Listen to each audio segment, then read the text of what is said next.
এত আনন্দ। মহারাজ, আর একটা ব্যাপার কি আপনি লক্ষ্য করেছেন? কি বলো তো? গোপালের দেহ কারা কাঁধে করে নিয়ে যাচ্ছে?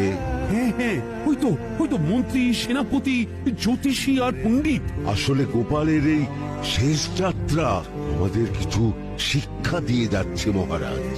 এই যে দেখুন, যারা গোপালকে সহ্য করতে পারতো না, এখন এখন তাদেরই কাঁধে গোপাল যাচ্ছে।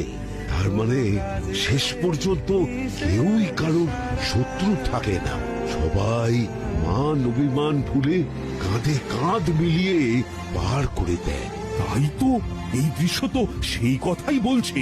আর ওই যে মোহর আর অলংকার ছড়িয়ে যাচ্ছে, সেটাও বুঝিয়ে দেয় যে এই অর্থ, সমৃদ্ধি সবই ফেলে একসময় চলে যেতে হবে। কি ভীষণ সত্যি। দুটো খালি হাতও বুঝিয়ে দিচ্ছে, খালি হাতেই আমরা সংসারে এসেছিলাম, আর